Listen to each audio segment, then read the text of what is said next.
Bonjour à toutes et à tous. L'objet de ce webinaire avait vraiment pour vocation à créer l'échange et suite à l'annonce de Clément Beaune lors de Vivatech du lancement de l'AMI 2023. Clément Beaune, Bruno Bonnel et bien évidemment Carole Desnaux, présidente du Corifer. L'idée c'était de travailler sur un cycle d'animation, un cycle de webinaire qu'on voudra riche et ambitieux. On en parlera plus à la fin. Je vais commencer avec les propos rapides que vous pouvez de toute façon trouver dans la feuille de route Corifer de notre présidente Carole Desnaux. Donc le Corifer va établir une stratégie d'innovation ambitieuse et pilotera la feuille de route de la filière. Ce travail collectif a pour but d'éclairer les décisions d'investissement ainsi que la politique de soutien de la puissance publique. Il fera également émerger des projets collaboratifs fondés sur la complémentarité entre les mondes industriels et académiques. Là, tout est dit, tout est résumé, que ce soit les ambitions de l'État, les ambitions du Corifer, les ambitions de la filière. Et j'entends c'est bon, je m'étais entendu en écho. Voilà. Oui, En résumé, tout est résumé là et j'espère que ce webinaire vous conviendra bien, notamment dans la richesse des intervenants qu'on y a conviés. Donc, bien évidemment, il y aura la FIF à un moment de la présentation. On aura aussi quelques mots de Luc Mathis qui viendra se joindre à nous. On va commencer et je vais passer le micro à Ralenium qui seront suivis par BPI France. Donc Bertrand et Anthony, je vous passe le micro.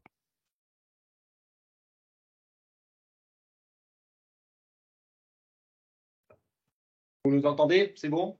Bien Très bien. réactiver le micro. Bonjour à tous, c'est Bertrand Minary. Donc, on va se présenter. On est e-trans et Rélenium pour cette partie-là, puisque on va parler à la fois de la partie amont, c'est-à-dire l'émergence des projets, et de la partie aval, le déroulé des projets. Et je vais le faire à deux voix avec Anthony Duval, qui va se présenter dans un instant. On va parler de Corifer, à la fois le contenu du Corifer qui nous amène sur l'AMI, mais on parlera aussi évidemment de cette structure Corifer que l'on va mettre en place, mais ça, on en parlera dans la deuxième partie. Là, aujourd'hui, c'est vraiment l'AMI et on va être concentré sur l'AMI. Donc, si tu veux bien, Jean-Jacques, lancer la slide suivante, s'il te plaît. Juste pour vous expliquer la méthodologie avec laquelle nous avons travaillé depuis le début de l'année. En fait, nous avons animé une série d'ateliers, alors le nous étant e-trans, pôle de compétitivité, la FIF, et puis tout un ensemble de partenaires en fonction de qui voulait venir sur différentes thématiques. Vous les avez à l'écran, on a essayé d'être exhaustif. Nos objectifs à cette époque-là, d'arriver à ensemble définir ce que serait une feuille de route commune. Anthony va la décrire dans quelques instants.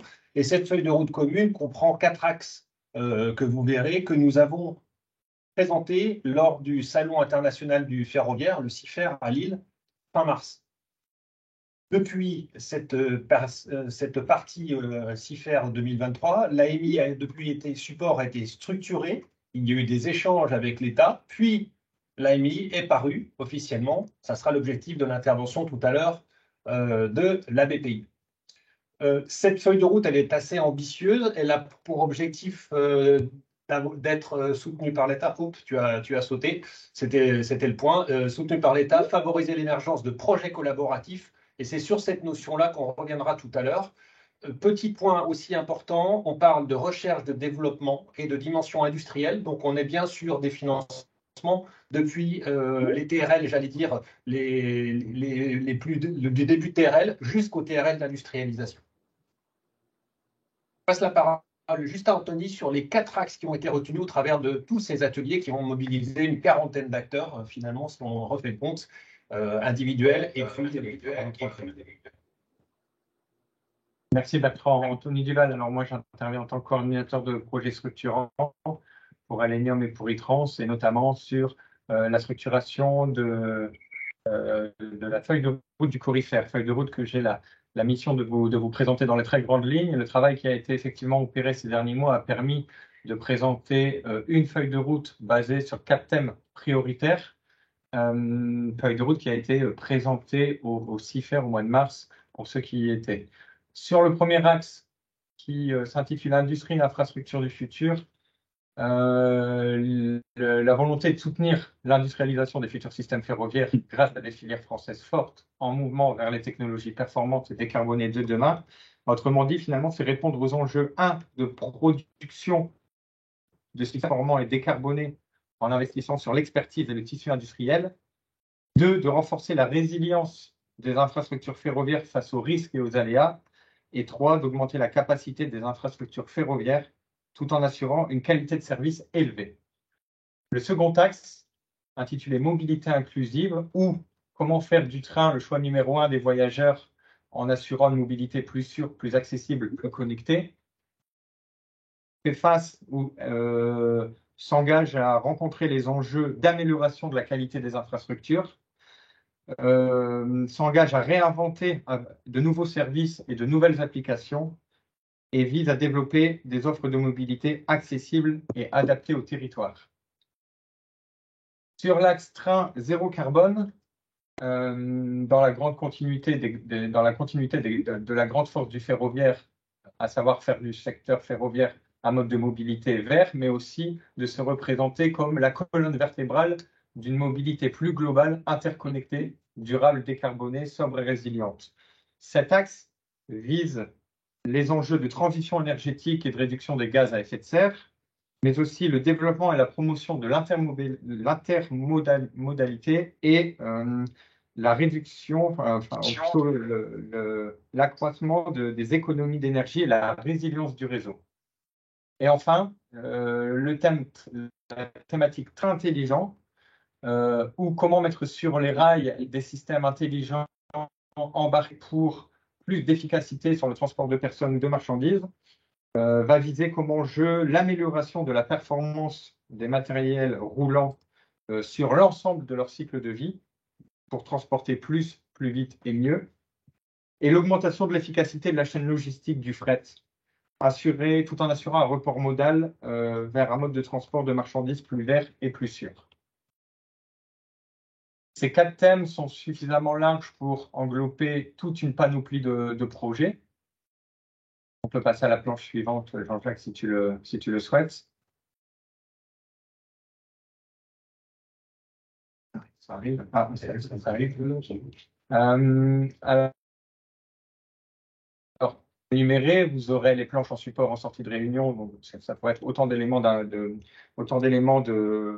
d'inspiration, mais vous avez quelques exemples de projets pressentis ou potentiels qui nourriraient la feuille de route, en tout cas les 4 axes. En tout cas, les messages que je propose de vous passer sont les ambitions que nourrissent ces projets pour chaque axe. Pour l'axe industrie et infrastructure du futur, finalement, nos ambitions, on va dire ambition 2030, c'est de renforcer les industries vertes pour produire des solutions performantes et décarbonées, de moderniser les infrastructures et les systèmes ferroviaires, de mieux anticiper les incidents et de répondre aux risques climatiques et ou technologiques, et de pérenniser et de renforcer la souveraineté industrielle de la filière.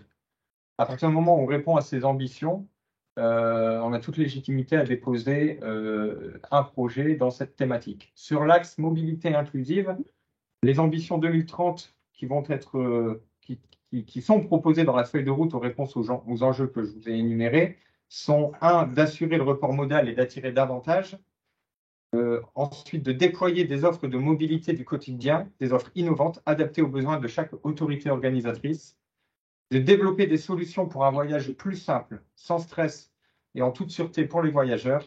Et enfin, d'anticiper les évolutions du transport public liées au vieillissement de la population. Pour la partie train zéro carbone, la partie train zéro carbone vise 3 ambitions d'ici 2030. Accélérer le verdissement de l'ensemble de la chaîne de valeur du rail et déployer de nouveaux trains pour une empreinte minimale. L'intermodalité en s'appuyant sur le ferroviaire comme pilier de nouvelles mobilités décarbonées et partagées. Et enfin, renforcer la résilience énergétique en valorisant l'emprise ferroviaire pour produire, stocker et gérer l'énergie de manière intelligente. Et enfin, sur l'axe très intelligent, nous allons nous concentrer sur les ambitions 2030 suivantes, accélérer le développement et l'industrialisation des trains intelligents, améliorer la fiabilité et la disponibilité des matériels et optimiser la supply chain, la prédiction et le suivi en temps réel pour les chargeurs. Pour conclure, avant de repasser la main à nos collègues de BPI, juste 4 points, un point pardon, Vous majeur. touchez pour la confiture, Madame Bellé. Je n'ai même pas touché aujourd'hui. Excusez-moi, est-ce que vous pouvez bien penser à couper vos micros, Absolument. s'il vous Alors, plaît? pour pas être pris les mains dans le pot de confiture, je voulais juste indiquer à tout le monde que l'AMI de 2023 a pour objectif donc de tracer ces axes, mais vous verrez que l'un des axes qui était mis en avant dans l'AMI, c'est un axe autour du fret et l'accélération du fret ferroviaire que l'État a souhaité voir pointer. Donc, vous ne retrouverez pas tout à fait dans l'AMI les 4 mêmes thèmes, mais ils y sont intégralement. Il y a juste un focus qui est fait sur la partie fret. Et pour terminer, je voudrais dire merci à tout le monde pour la production de cette feuille de route qui a été assez dense pendant cette période de niveau filière. Et maintenant, place au projet collaborateur pour nous accompagner. Merci. Là, je pense qu'il y a un effet d'écho. Je ne sais pas si c'est pour tout le monde, mais c'est bon, c'est fini. C'est bon, Jean-Jacques. Donc, je passe le micro à BPI France, donc en la personne de Victor Bidou et Thomas Autré. Oui, bonjour à tous. Bonjour. Victor Bidou, je suis responsable sectoriel au sein de la direction de la filière industrielle de BPI France. Et je suis accompagné. Donc, je présélectionne et j'instruis les dossiers et je le ferai dans le cas des projets déposés sur l'AMI Corifère. Et je suis accompagné de Thomas Autré. Oui, bonjour tout le monde. Donc, je travaille aussi dans l'équipe de Victor, sauf que moi, je suis dans l'équipe en charge de la coordination des appels à projets nationaux, concours d'innovation nationaux aussi, et donc des AMI. Ce que je vous propose, c'est de commencer tout de suite par vous expliquer de manière opérationnelle comment fonctionne l'AMI et après on rentrera plus dans le détail dans la manière dont le processus de sélection s'opérera. Donc, dans le cas de l'AMI Corifère, donc vous allez déposer, les entreprises vont déposer leur projet donc, sur l'AMI et ensuite le projet va suivre le processus de sélection de l'AMI Corifère. Sauf que derrière, donc ça c'est un processus que les entreprises ne vont pas forcément voir, mais nous allons faire coller ces projets déposés sur l'AMI Corifère vers des appels à projets qui eux, existent déjà et disposent d'une enveloppe financière propre. Dans la grande majorité des cas, ça va être vers un appel à projet IDEMO qui appartient au volet structurel pour les projets R&D et pour les projets d'investissement, ça va être principalement vers l'appel à projet première usine. Il est possible que les projets déposés dans l'AMI Corifère soient ensuite bénéficient ensuite d'une proposition de financement grâce aux appels à projets de ce qu'on appelle le volet dirigé, et on pense notamment aux appels à projets dans les thématiques hydrogène pourront être aussi opérés par l'ADEME. Donc ça, c'est vraiment sur le fonctionnement de l'AMI Corifère au niveau opérationnel. Donc les entreprises déposeront bien leur dossier en répondant bien à l'AMI et ne verront en principe que cette partie AMI Corifère. Voilà. Donc tous les projets peuvent être déposés donc, soit par une entreprise unique ou par un consortium. Dans le cas d'une entreprise unique, donc il n'y a pas de limite de taille et l'entreprise va juste être immatriculée en France au RCS. Et il y a un critère d'éligibilité donc simple, mais qui fait partie des autres critères d'éligibilité que vous avez pu voir dans le cahier des charges, mais qu'on préférait mentionner ici, qui était le fait que tout projet causant un préjudice important du point de vue de l'environnement sera immédiatement exclu. Donc, préjudices importants sont évalués dans ce qu'est le principe DNSH, donc Do Not Self-Harm, sur lequel vous pouvez trouver plus de détails. Donc ça, c'est vraiment pour la partie globale. Ensuite, je propose de continuer sur la planche après, qui est sur le processus de sélection. Donc, l'AMI Corifère 2023 va à 2 relèves. Donc, la première, là, qui aura lieu le 25 juillet, et la deuxième qui aura lieu fin novembre, 28 novembre. Et donc, ce qu'on vous met ici, c'est le processus de sélection que suivra un projet pour chacune de ces 2 relèves. Donc, là, si on prend le cas d'un projet qui serait déposé le 25 juillet, ce qui va se passer, c'est qu'il va y avoir 3 filtres. Le premier filtre sera l'étude du dossier papier, donc du dossier de candidature qui sera effectué, donc, par exemple, ici, chez nos équipes à BPI France par Victor. Suite à cette étude donc, du dossier papier, on pourra proposer, si cette étude le résultat de cette étude est favorable, d'auditionner le projet. L'audition du projet dure 1 heure. Seront présents à l'audition des experts de la société civile, donc des experts indépendants, la personne qui a regardé le dossier donc chez nous, chez BPI France, et aussi potentiellement des ministères. Des ministères. Donc, suite au résultat de cette audition, si le résultat de l'audition est favorable, le projet rentrera dans ce qu'on appelle, nous, une phase d'instruction approfondie. Ce projet entre en phase d'instruction approfondie en demandant des compléments de dossier. C'est-à-dire que le premier dossier que vous avez déposé comportait 5 pièces, et on reviendra plus tard sur les 5 pièces. Et c'est suite à l'étude papier et à l'étude de l'audition qu'on vous demandera, si ces 2 filtres sont favorables, de compléter le dossier.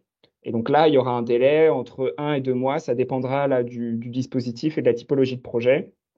Et avec donc ce dossier complet, le dossier donc, revient chez la personne, chez BPI France qui a regardé le dossier et travaille pendant, alors ça peut varier, ça peut être 1 mois et demi ou entre 1 mois et demi et 2 mois, travaille sur une proposition de financement. Donc là, c'est vraiment une phase d'aller-retour entre les porteurs de projet et la personne qui regarde le dossier chez nous.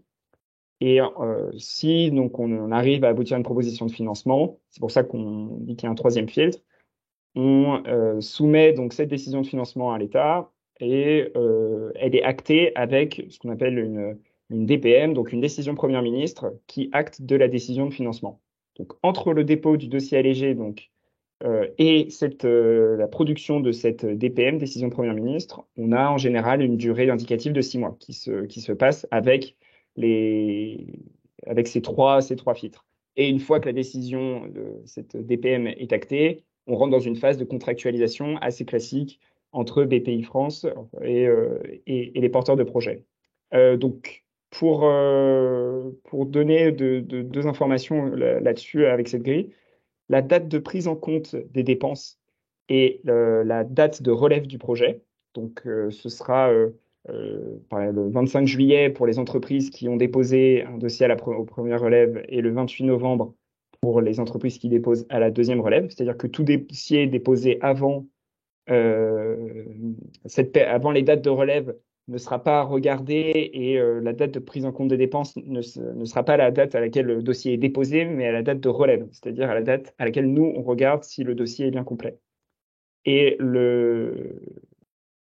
voilà, donc c'était surtout ce point-là. Je pense qu'on peut passer après sur la composition du dossier. Donc ce dossier allégé, comme j'ai dit, donc ça va être 5 pièces. Une présentation PowerPoint du projet avec donc le Canva et l'attendu, on va dire le plan attendu dans ce PowerPoint qui est présent dans le dossier de candidature que vous pouvez retrouver sur le site de la Corifère. Une fiche de demande d'aide qui donc permet d'acter donc de la date de prise en compte des dépenses, un prévisionnel économique, une grille d'impact, donc impact environnementaux, impacts sociaux et économiques du projet, et une liasse fiscale. Donc voilà, uniquement ces 5 documents sont demandés et vous les retrouvez tous donc, sur le site de l'appel à projet et ils sont à déposer sur notre plateforme de dépôt. Voilà, il n'y a qu'une seule plateforme de dépôt et elle est déjà ouverte. Donc vous pouvez déjà, pour les entreprises, elles peuvent déjà créer leur compte, commencer à déposer les pièces et de toute manière faire des allers-retours et faire des modifications, étant donné que nous, on regardera le dossier complet qu'à partir de la date de relève. Et la dernière partie, et là, je te laisse peut-être, Victor, plus prendre la main sur la suite. Oui, la majorité des dossiers qui vont être déposés, en tout cas les projets de R&D, seront redirigés vers l'appel à projet IDEMO. Donc, ça, c'est quelque chose qui sera transparent pour vous. C'est juste côté opérateur où on utilisera les modalités de l'appel à projet IDEMO pour instruire le dossier. Et donc, les dépenses éligibles de R&D pour le Corifère sont celles du régime RDI qui vient du RGEC Et on retrouve donc des dépenses qui sont qui peuvent être différentes selon qu'on soit sur de la recherche, enfin des taux d'aide qui vont être différents selon qu'on soit sur des dépenses de type recherche industrielle, où les taux d'aide sont plus avantageux, que des dépenses qui sont dites de développement expérimental, où les taux d'aide sont légèrement moins importants. Cette définition de recherche industrielle et développement expérimental est très important pour ceux qui candidatent d'en prendre connaissance. Vous avez ces définitions dans les annexes du régime RDI. Ça vous permettra vous-même d'essayer de définir, d'identifier vos types de dépenses entre les recherches industrielles qu'on appelle RI et développement expérimental DE. Vous voyez aussi dans ce tableau que les taux d'aide, bien entendu, probablement que vous le savez tous, mais bon, voilà, dépendent aussi de la taille de l'entreprise. Plus vous êtes une grande entreprise, plus les taux d'aide diminuent. Sur IDEMO, la forme de l'aide sera de type 75% de sub pour les projets majoritairement dits de recherche industrielle, ou de 60% de sub pour les projets majoritairement de développement expérimental. Le reste sera de l'avance récupérable. Je pense qu'on peut passer à la suite. Oui, là, alors quelques points pour vous expliquer ce que peut être une candidature réussie. Il y a des choses qui relèvent un peu du bon sens, mais étant derrière tous les dossiers, enfin après, ayant l'habitude de recevoir beaucoup de dossiers, il y a des choses qui sont souvent des erreurs qui peuvent être souvent évitées. Alors tout d'abord, il faut que les dossiers que vous déposiez répondent bien à une des 4 thématiques qui ont été présentées en début de cette réunion et que vous retrouvez dans le cahier des charges de l'AMI Corifère. Si vous êtes en dehors de ces thématiques, il y a des chances que votre candidature, que vous ne passiez pas la phase de présélection. Pour information, en fait, nous, quand on fait le travail de présélection d'instruction, on utilise comme support, comme exigence, en fait, le cahier des charges donc de l'AMI Corifère, ceux aussi des appels à projets qui serviront pour les modalités de financement, je parlais de IDEMO, et puis bien entendu aussi, on utilise les critères de la doctrine d'investissement France 2030. Donc ça fait beaucoup de références, mais c'est là-dessus qu'on se base. Et je précise aussi que les dépenses éligibles dépendent, eux, des régimes d'aide. Voilà, on vient de parler du régime d'aide RDI juste avant, par exemple. Donc, respectez le cahier des charges, le type et le montant d'aide. Vous verrez que dans le cahier des charges, on demande des dossiers généralement d'un minimum de 4 millions d'euros. 5 millions d'euros si c'est des projets de purement d'investissement. Chose très importante, parce que ça, on le voit régulièrement, un dossier, quand vous déposez un dossier, ça veut dire un projet. Ne déposez pas un dossier qui est constitué de 3 projets indépendants uniquement parce qu'ils sont portés par là ou les mêmes entités juridiques. Ça, c'est pas du tout ce qu'il faut faire. L'idée, c'est un projet égale un dossier. Gardez bien ça en tête. Si vous mettez 2 dossiers dans un projet, 2 projets dans un dossier, c'est souvent vous avez souvent envie de le faire pour des fois essayer d'atteindre le seuil minimum des 4 millions d'euros. Le problème, c'est qu'on ne va pas savoir lequel de ces 2 dossiers on doit présélectionner et on peut pas étudier 2 projets sur une seule candidature. Tout simplement aussi, si votre projet ensuite allait en instruction, on ne pourrait pas établir un seul contrat pour des programmes et des projets R&D différents. Donc voilà. Ensuite, c'est intéressant que vous puissiez lire les régimes d'aide, allez les chercher sur Internet, ils sont disponibles. Ces régimes d'aide qui vont permettre d'établir au mieux l'aide à laquelle vous pourriez prétendre et quelles sont les dépenses éligibles. Et puis, ce que disait tout à l'heure aussi Thomas, voilà, que vous puissiez anticiper le processus de candidature qui prend du temps, qui prend environ 6 mois. Je crois que à la slide suivante, je vous ai mis, si tu peux passer, Jean-Jacques, ouais, les causes d'échec fréquents. Je pense que ça peut être aussi des questions que vous vous posez. Donc, si je peux, je crois que voilà, il y a une petite animation, ligne par ligne, si tu peux les passer, Jean-Jacques. Voilà. Alors, pour la première, vous n'êtes pas le seul à déposer un dossier. Alors voilà, même s'il est de qualité, il faut savoir qu'il y a peut-être d'autres acteurs du ferroviaire qui ont déposé un dossier à peu près sur le même sujet. Dans ces cas-là, ça nous arrive de sélectionner les meilleurs. Donc, en fait, la qualité peut devenir relative en fonction du nombre de projets sur un sujet en particulier. Cause fréquente d'échecs en présélection, c'est que le dossier est incomplet ou alors est qualité insuffisante. Il est très important de ne pas faire d'impasse dans votre dossier. Par exemple, typique, un porteur explique très bien l'aspect techno, retombées économiques, mais n'explique pas son marché, et comment il va s'adresser au marché et comment il va vendre sa solution. Bon, c'est quand même important. Et donc, il faut que ce soit que tout ce qui vous est demandé dans le dossier allégé, que vous y répondiez. Ne faites surtout pas d'impasse, sinon votre projet ne risque de pas passer. Le troisième point, innovation technique, n'est pas assez détaillé. Il faut savoir que chez BPI France, comme chez l'ADEME, les opérateurs qui traitent vos dossiers sont des techniciens. Ils sont ingénieurs, ils sont docteurs. Généralement, ils ont des compétences dans le domaine en question de l'appel à projet. Et on est là aussi pour juger de l'aspect innovant de la solution. Et pour ça, il faut que vous puissiez expliquer votre techno. Donc, des objectifs techniques ou des objectifs de performance ne sont pas suffisants. Il faut expliquer quelle techno va être mise en œuvre, comment vous allez lever les verrous pour y arriver.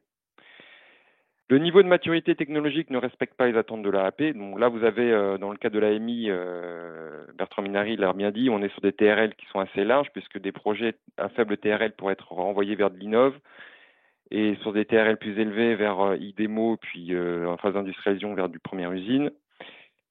Dans le cas où on a un consortium non robuste, incomplet, jugé non pertinent, voilà, ça arrive qu'on ait une sorte d'acteur dans le consortium qui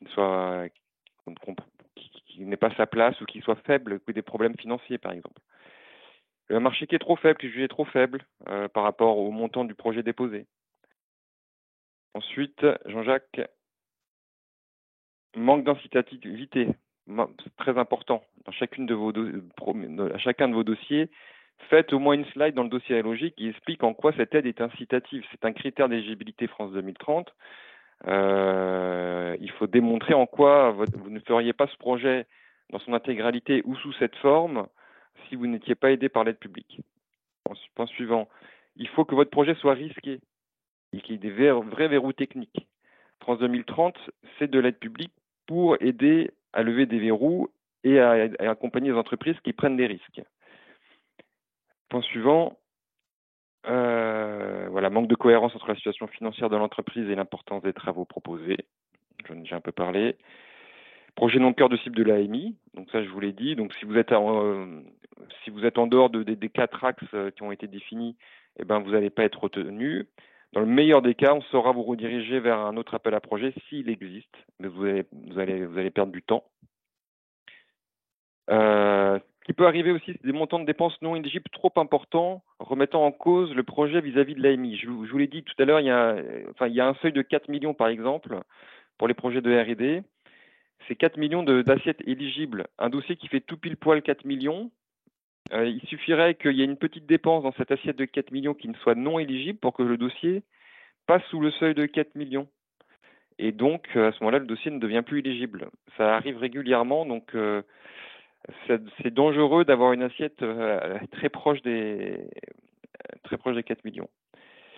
Et puis, bien entendu, votre entreprise, au moment du dépôt, ne doit pas être une entreprise dite en difficulté selon la réglementation européenne. Une entreprise ED ne peut pas être financée. Et là, j'invite tous les porteurs qui déposent, bien entendu, d'avoir fait les calculs pour savoir s'ils sont en difficulté ou pas. Et s'ils le sont, alors nous, on fait les calculs par rapport à la dernière liste fiscale qui va vous être demandée. Si vous avez fait des levées de fonds, etc., après l'exercice fiscal en notre possession, entre la fin de l'exercice fiscal et la date de candidature, parlez-en dans vos slides, dans votre dossier, parce que sinon on va continuer de penser que vous êtes ED et on pourrait vous retoquer en phase de présélection. Et si vous êtes quand même au moment de la candidature, mais que vous savez que vous avez des levées de fonds, en tout cas, où vous allez faire un coup d'accordéon ou quelque chose de ce type-là dans les prochaines semaines, prochains mois, à ce moment-là, mettez-le en avant. Si vous oubliez de mettre ça, une entreprise ED n'est pas éligible et ne sera pas retenue, car on ne peut pas financer une entreprise ED. Je pense avoir, voilà, je crois qu'il n'y a plus d'autres points. Et puis après, on répondra aux questions si vous en avez.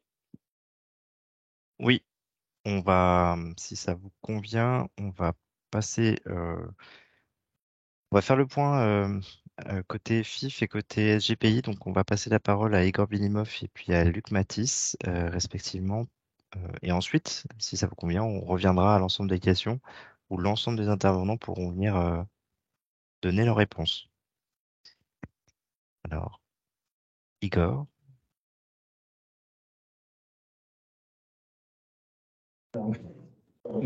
Bonjour à tous voilà, j'allais dire désolé par avance si vous entendez un bruit retour ou même une musique d'ambiance, parce qu'il se trouve qu'avec mon voisin Pascal Pain, nous occupons un local qui n'est pas prévu pour une visio sereine. Non, quelques mots rapides sur la structure corifère. Je vous rassure, aujourd'hui, on parle bien de l'appel à manifestation d'intérêt corifère, qui est vraiment l'intérêt de vos entreprises. Et il est plus qu'utile d'entendre les différents acteurs et la PPI sur les fonctionnements et les mécanismes de cet appel à manifestation d'intérêt. Ce que nous voulions rappeler aussi en tant que FIF, c'est que le corifère, c'est aussi une structure organisée qui est appelée à durer dans le temps. Donc une structure avec un comité de pilotage, comme vous le voyez, un comité recherche et développement et un comité PME. On peut ressembler en cela au CORAC, au CORAM, au CORIMER, dont vous avez certainement entendu parler. Et l'objet, il est bel et bien à la fois de réunir tous les acteurs de l'innovation, que ce soit les industriels, les opérateurs, l'écosystème de l'innovation, voire même, on y pense, les régions et les clients de l'innovation. On est aussi également là pour organiser nos priorités, pas uniquement les réponses que nous souhaitons donner à l'État quand il présente lui-même des plans ambitieux, comme ça a été le cas avec le plan d'investissement d'avenir, mais d'une manière régulière et dans le temps, ce sera de confronter nos différentes ambitions en matière d'innovation, aidées en cela par différentes structures, notamment dans le comité R&D, des comités d'orientation scientifique qui nous viennent de notre IRT, qui nous viennent de nos pôles de compétitivité, qui nous viennent de nos experts, et surtout également, pour être plus visible et coordonner ces échanges, un comité PME qui doit donner à la fois la parole aux petites entreprises qui ont parfois un petit peu plus de difficultés collectivement à exprimer leur point de vue. Et donc, il s'agit bel et bien d'une organisation collective au service de la dynamique d'innovation de la filière.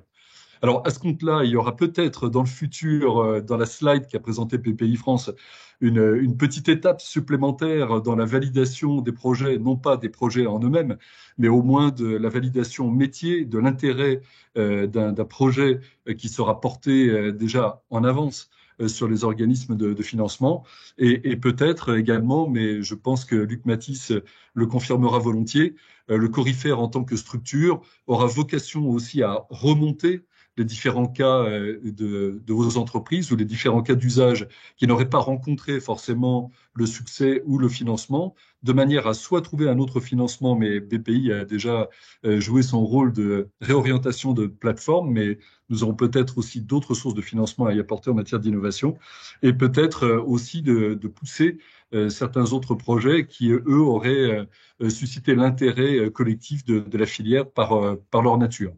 Donc voilà, la FIF dans tout ça, d'une manière naturelle en tant qu'organisation professionnelle et donc objectivement au service collectif de l'ensemble des membres de la filière, est ici pour jouer son rôle de secrétariat et de coordination, donc de donner de la visibilité à l'ensemble des membres, à coordonner les différentes actions, comme Jean-Jacques s'applique à le faire depuis l'origine. C'est également aussi une information à vocation non seulement interne mais externe, avec un site internet, une plateforme, bref, des outils qui vont se développer de plus en plus, même si maintenant nous en sommes à l'état de démarrage, mais nous avons depuis novembre une présidente et donc nous existons. Voilà, je pense que vos questions tourneront plus sur l'appel à manifestation d'intérêt, mais si vous aviez éventuellement des questions sur la structure pérenne corifère, avec Jean-Jacques, nous serions ravis d'y répondre. Merci Igor. Luc. Oui, bonjour à tous. Alors, je ne serai pas très très long pour plusieurs raisons. La première, c'est que pense que ce qui sera plus intéressant, c'est de vous Je vois écouter. la suite peut-être, Jean-Jacques, C'est Oui, bon. vous avec m'entendez? la parole à Luc Matisse. Oui, c'est fait. Est-ce que vous m'entendez? Du coup, j'ai un doute. Oui, oui, Oui, On s'entend. t'entend, Luc. Ouais, parfait. Alors, je suis en transit entre deux endroits des services du Premier ministre. Alors, je vous prie de m'excuser pour le caractère un peu haché de mes propos. En tout cas, je suis très heureux d'être avec vous aujourd'hui, très heureux que ce Corifère puisse s'incarner à la fois avec une structure dynamique qui oriente, qui accompagne les projets, et par un appel à manifestation d'intérêt qui va permettre de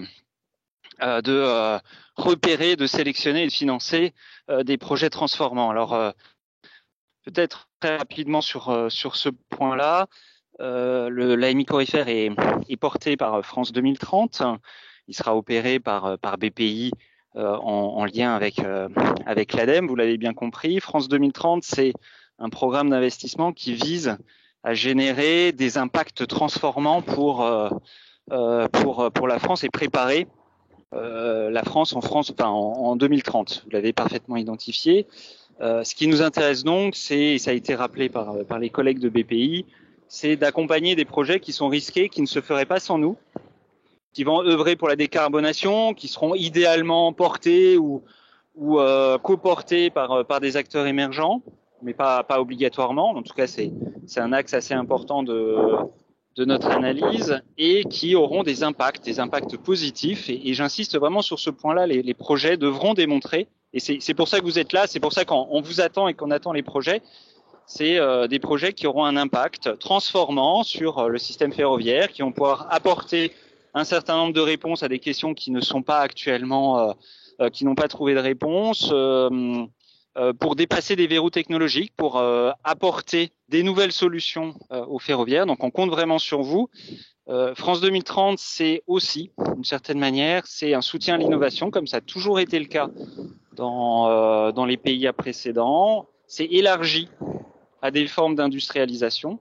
Et France 2030, c'est aussi un continuum d'action. Et c'est pour ça que nous allons aussi intervenir, pas dans le cadre du Corifère, mais je tiens à le signaler, sur des sujets d'attractivité des métiers, de compétences, de métiers d'avenir à travers un AMI spécifique, mais qui peut être intéressant à signaler ici. Donc France 2030, c'est un outil, c'est un programme de financement que vous pouvez activer, et le Corifère, vous devez le voir, et ça a probablement été dit préalablement, à la fois comme la gare où on va se rencontrer, où les projets vont se rencontrer, donc un guichet unique, mais c'est aussi une forme de gare de triage. Donc nous, la promesse qu'on fait aujourd'hui, d'une certaine manière, c'est de traiter au mieux les projets que vous allez déposer, les traiter avec un prisme ferroviaire et non pas une vision générique de l'innovation, du financement de l'innovation, et de les orienter au mieux, lorsque ça sera nécessaire, vers les appels à projets ou les guichets les plus pertinents, les plus performants, les plus utiles pour vous. Et ce qui nous intéresse in fine, c'est les projets que vous allez réaliser et les impacts positifs, les externalités positives que vous allez générer. Et c'est d'une certaine manière le retour sur investissement que nous allons vous demander. Donc c'est cet impact transformant. Et ça veut dire que dans vos dossiers, vous devrez témoigner de cette ambition et de cette volonté. Merci à vous. Merci Luc. Du coup, l'ensemble de ce qui vous a été présenté, c'est vraiment c'est multiple. Donc on est passé par la feuille de route, on a parlé du cadrage de l'AMI et on va venir aux questions. Je vous invite à formuler vos questions dans la conversation. Je vais les lire et puis je laisserai les différents intervenants y répondre. Et puis à l'instant, on vient de terminer sur finalement la structuration de l'animation et puis l'aide et le soutien que va apporter le SGPI dans cette animation de filière. Ce qui tombe bien, puisque la première question que je vois dans la conversation, c'est une question, c'est y a-t-il une intervention des comités dans le Corifère? Quelle est l'attente je pense que c'est destiné à BPI France, au titre de Corifère et de ce qui vous avait été exposé, de ce qui vous a été exposé, des remontées, que ce soit à travers un comité R&D scientifique et un comité PME, quels seraient les échanges que vous allez avoir, vous allez écouter, et je peux même rajouter par rapport à ce que vous connaissez dans d'autres coris. Alors, je me demande si c'est peut-être Luc Mathis d'intervenir sur l'intervention du Coryphère dans le processus de sélection. Et pour Luc, pour te dire, nous, on a évoqué côté PPI vraiment le processus de sélection euh, classique d'un appel à projet classique. Oui, oui, oui. Alors, la question est pertinente, la réponse est pas forcément très simple. D'ailleurs, je viens d'arriver dans mon bureau, alors je demande juste 30 secondes pour m'installer.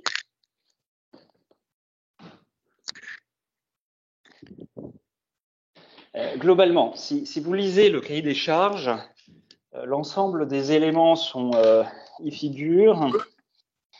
Et excusez-moi, je suis un peu essoufflé.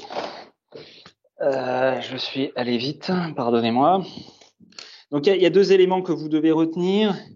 D'une certaine manière, dans le cadre de la sélection, nous allons prendre l'avis de la filière sur les projets, sur leur adéquation avec les feuilles de route, en garantissant la confidentialité des échanges et la non-divulgation des informations. Donc ça, c'est le premier point.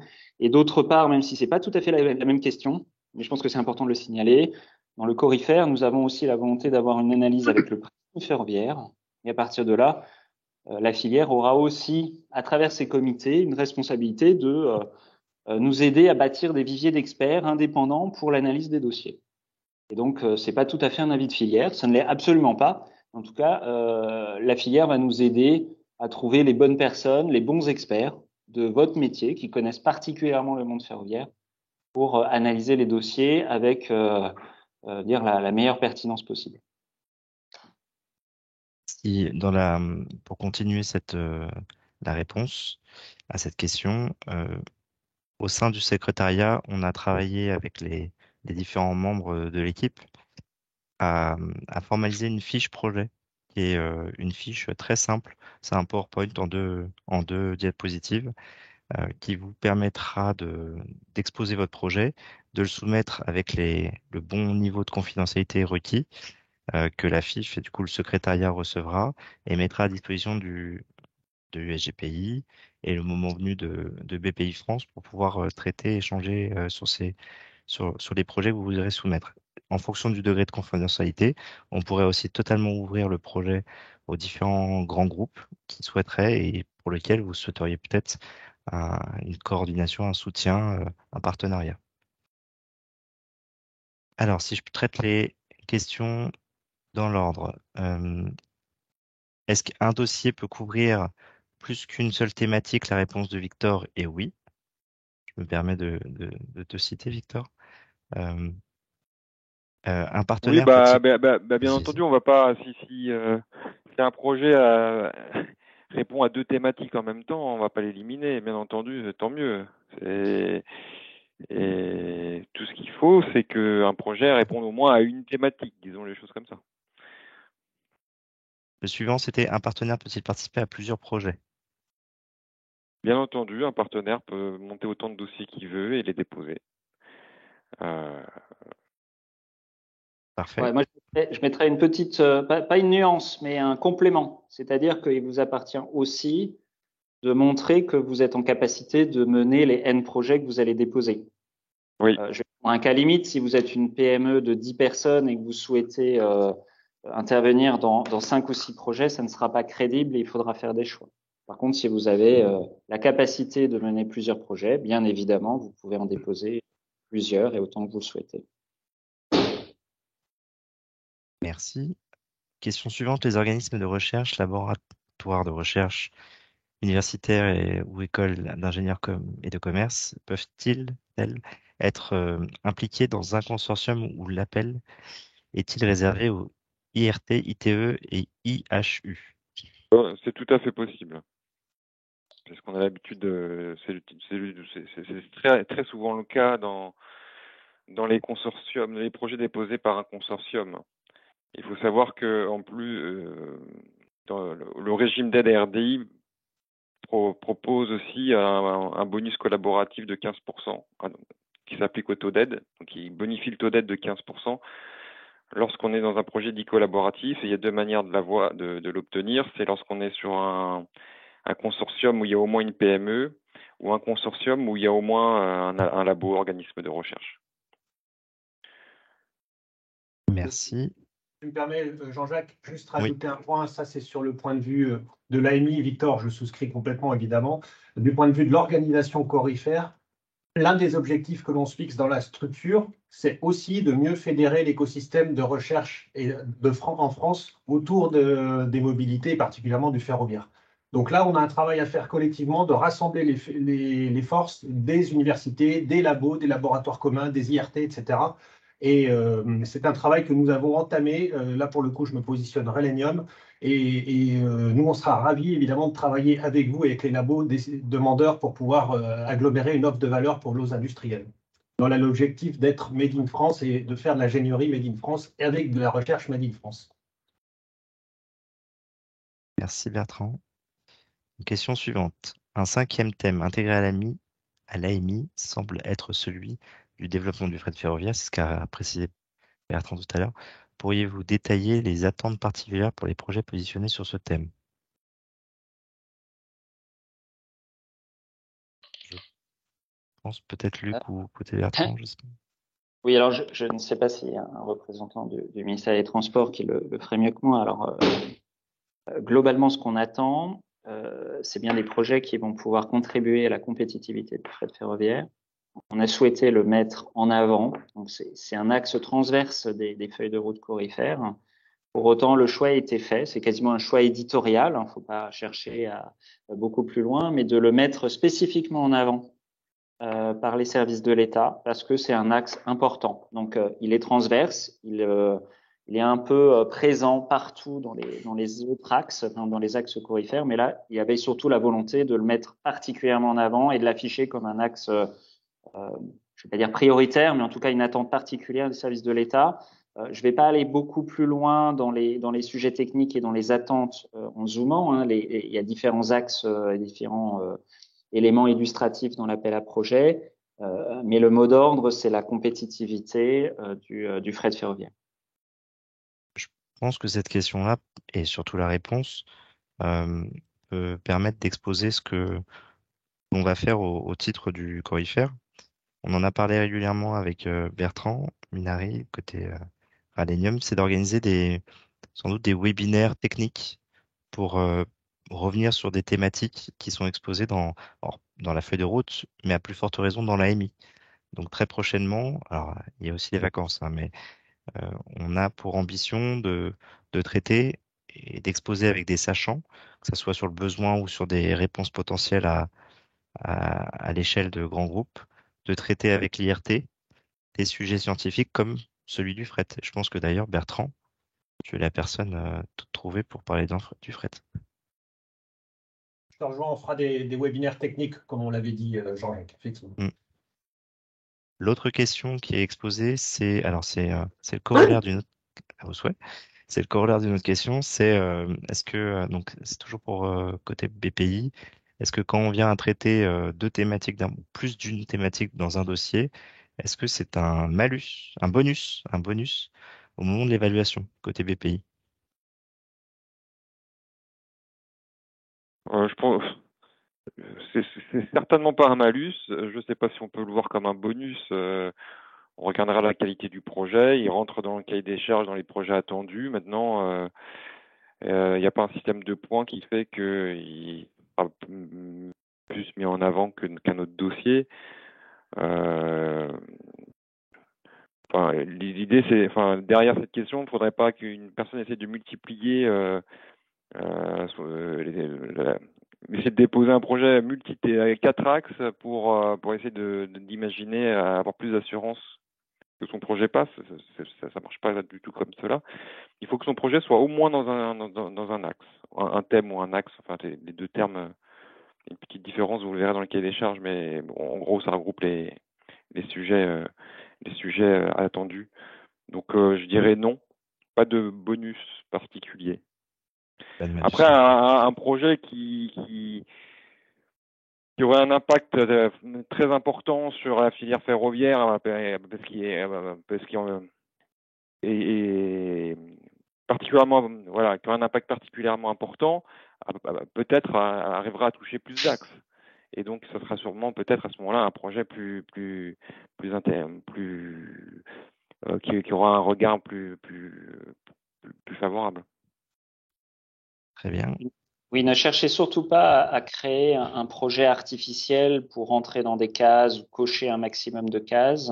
Proposez des projets cohérents qui font sens et ils seront analysés avec la plus grande rigueur. Par contre, un projet qui serait la concaténation d'un certain nombre de projets sans cohérence globale pour pouvoir cocher un maximum de cases, d'items, d'axes ou de bullet points dans le cahier des charges n'aurait pas beaucoup de sens et au contraire analyser défavorablement. Par contre, si vous avez un projet qui fait sens, qui est cohérent et qui va être intersecté plusieurs axes thématiques, eh ben, aucune difficulté, et ils seront instruits avec la même rigueur et la même attention.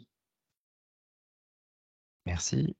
J'en profite pour vous dire l'ensemble des questions là qui sont exposées. Il nous reste 5 minutes. On pourra peut-être déborder si certains le peuvent.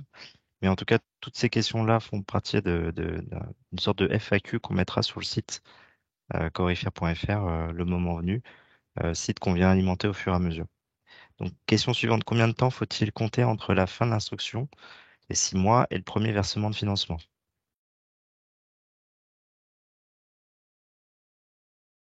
Je réponds ou Thomas, tu réponds?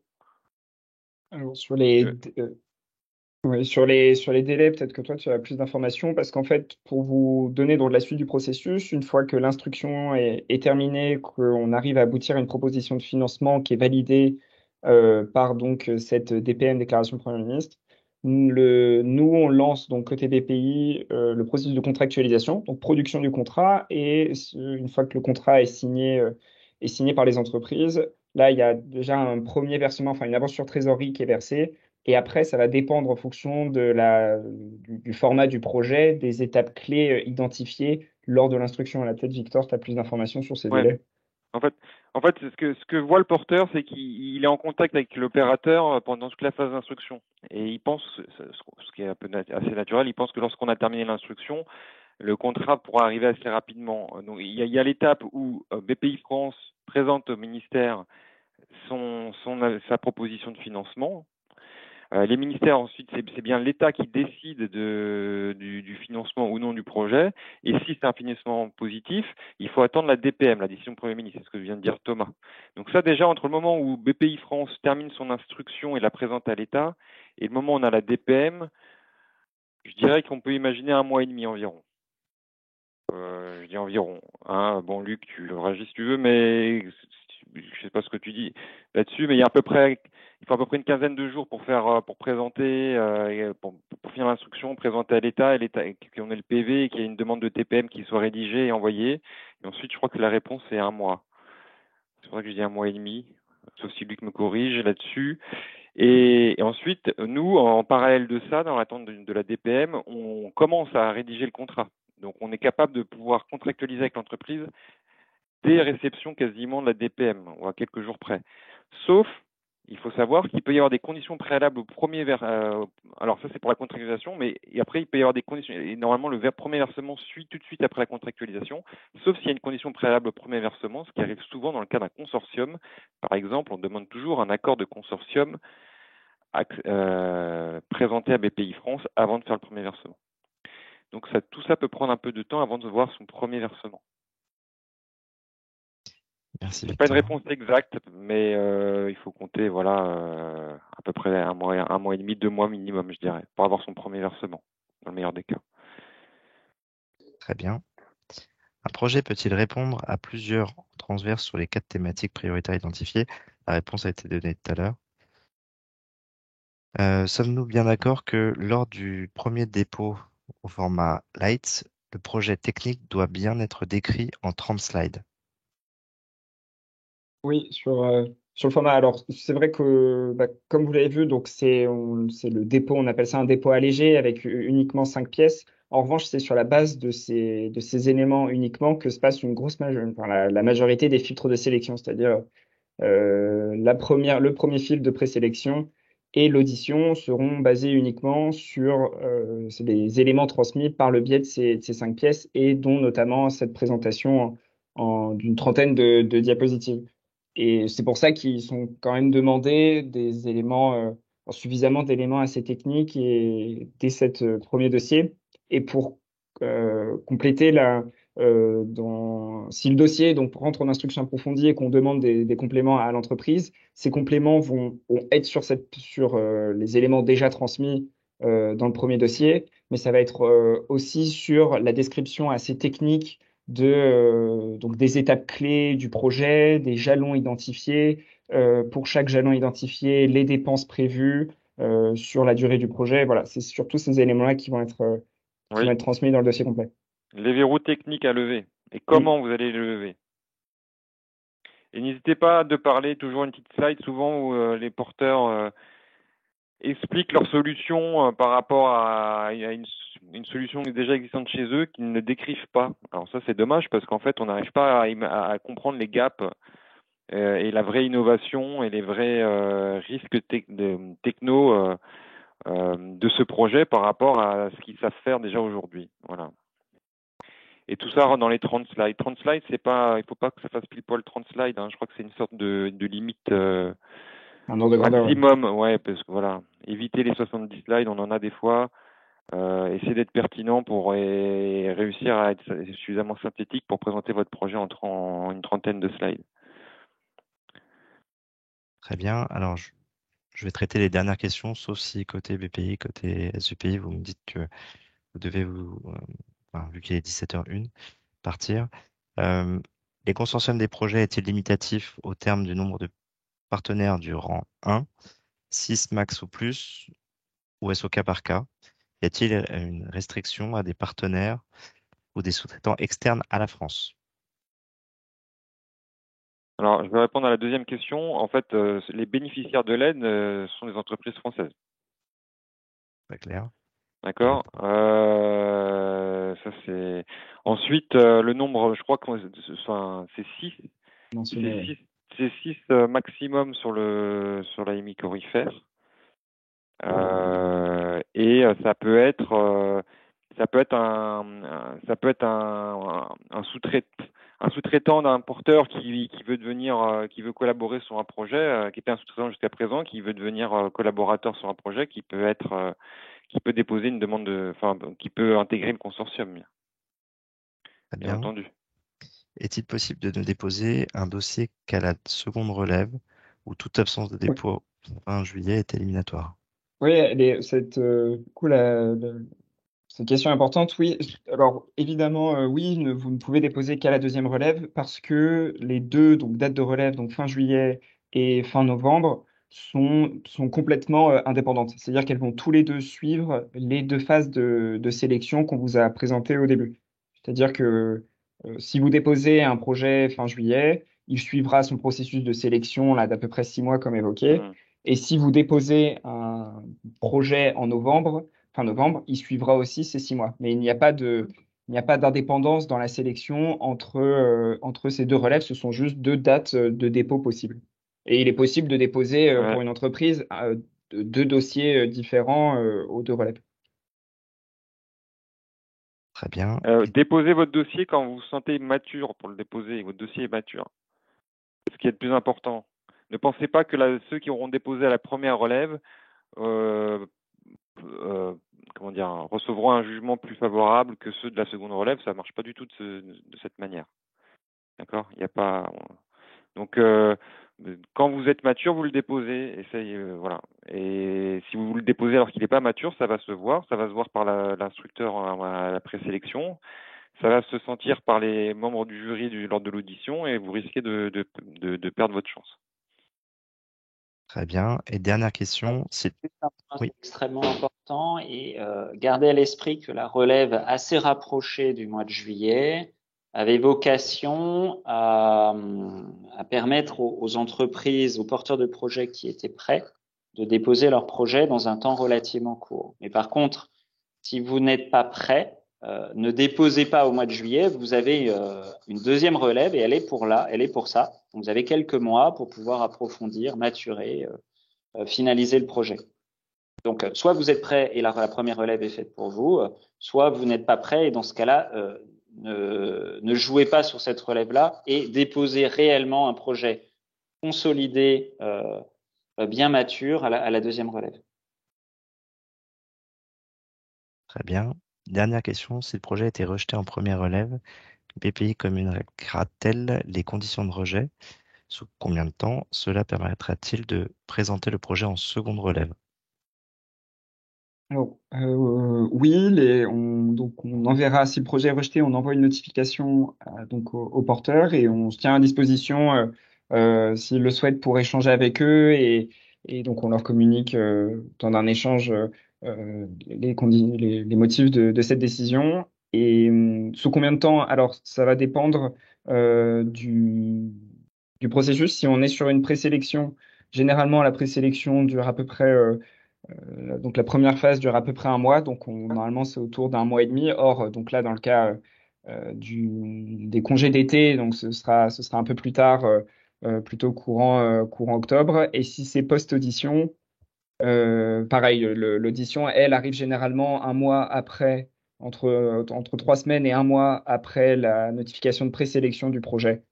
Voilà. Alors, peut-être, ce serait Luc et Victor compléter si besoin, mais si on est sur un refus en présélection, donc sur la première base du dossier, ça pourrait laisser un peu de temps à l'entreprise, un mois et demi, 2 mois, pour potentiellement faire des modifications et redéposer.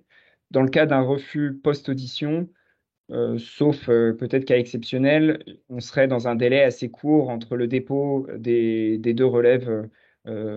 Mais en revanche, les appels à projets à destination finale, donc évoqués comme IDEMO par exemple, eux restent ouverts et seraient toujours des dispositifs pertinents si besoin pour redéposer. Mais je vous laisse me corriger si besoin, Luc et Victor.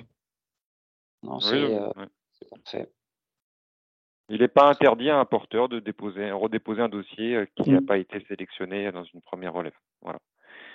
Et toujours de la même manière, ça arrive beaucoup qu'on retrouve un dossier qui est redéposé avec des modifications largement insuffisantes par rapport aux critères qui avaient fait que ce dossier n'avait pas passé la première relève. Donc c'est un second refus qui est obtenu. Donc bien entendu, quand vous redéposez un dossier, c'est pas un coup de chance parce que des fois les porteurs, j'ai l'impression, se disent je vais tomber sur un autre instructeur, peut-être qu'il aura un avis différent. Il faut savoir que côté BPI France, on se parle, il y a des réunions d'harmonisation. Quand on présente les dossiers au ministère, qui donnent aussi leur avis, qui décident, ils connaissent aussi vos dossiers, les synthèses aussi de présélection de l'opérateur. Donc, on peut pas essayer de passer comme ça entre les mailles du filet une seconde fois. Enfin, on peut pas espérer avoir qu'un autre instructeur ait un avis différent. Ne réfléchissez pas comme ça. Si vous déposez un second dossier, modifiez-le correctement en ayant bien compris et pris connaissance de l'avis des objets qui étaient défavorables sur le projet. Très bien. Avant la dernière question, la dernière question, pardon. Pascal, tu as levé la main. Oui, merci. Juste, je voudrais intervenir par rapport au fonctionnement du foritaire tel que nous l'avons. Alors là, je parle du comité vis-à-vis de l'AMI. Au-delà des commentaires qui ont été déjà indiqués par Igor, ce qu'on avait imaginé, c'est qu'on puisse effectivement récupérer une présentation sous la forme de 2 à 4 assez tôt, de manière à pouvoir déjà avoir un premier avis sur les projets qui risquaient d'être déposés, comme ça informer de la tendance des projets qui seraient déposés dans la période à venir. Ça ne remet pas en cause du tout ce qu'ont dit nos correspondants de la BPI ou SGPI, mais c'était plutôt en amont des dépôts des 30 pages, pouvoir bénéficier d'une présentation sommaire qui donnera lieu à un avis déjà qualitatif et une aide dans l'organisation et la structuration des projets qui seront à déposer pour la première ou la deuxième relève, et sûrement probablement beaucoup plus pour la deuxième relève, puisqu'il y a un problème de timing là, entre le lancement de l'AMI et la première relève fin juillet. Il y a un temps très court, donc les projets ont sûrement déjà été pratiquement prédisposés pour être présentés à la fin de ce mois-ci. Voilà. Merci Pascal. Toute dernière question, y a-t-il des contraintes concernant le porteur, coordinateur du projet, industriel, académique? Je t'ai parlé trop vite, j'ai pas compris. J'ai pas Pardon, entendu. Si tu peux répéter? y Ouais. a-t-il des contraintes concernant le porteur, coordinateur du projet, industriel, académique? Parce que la question est très ouverte. Alors, il faut qu'on re-regarde, mais ça doit être écrit dans la MI. Je suis pas sûr qu'un académique puisse être chef de file. Ça va Je ne crois pas. c'est à vérifier. C'est à vérifier, mais j'ai la même lecture. Les académiques sont bien évidemment invités à participer à des consortiums, mais dans l'idéal type des projets qui sont décrits, hein, qui est décrit dans le cahier des charges, on est plutôt sur un portage avec un leadership industriel. Et le chef de file peut être une PME comme une GE. Mm. Ce n'est pas le cas de différents appels à projets. Pour les projets inférieurs entre 1 et 4 millions, qui seraient des projets qui pourraient peut-être aller sur de l'INO, de Innov, l'appel à projet Innov, il faut que ce soit un projet porté par une PME, pour le coup. Qui est un projet monopartenaire porté par une PME. C'est écrit dans le cahier des charges. Pour le coup, ça, si vous relisez attentivement le cahier des charges, vous retrouverez ces informations. Très bien, je crois qu'on n'a plus de questions. C'est le moment de vous remercier tous et toutes de votre participation et puis notamment BPI, SGPI, Ralenium, FIF et puis Pascal aussi, Pascal Pin côté FIF aussi qui est président du comité PME. Merci beaucoup pour l'organisation. Merci à vous. Merci beaucoup. Au revoir. Et on est impatient de voir vos projets, bien évidemment. À bientôt. Au revoir. Au revoir. Au revoir à tous. Au revoir.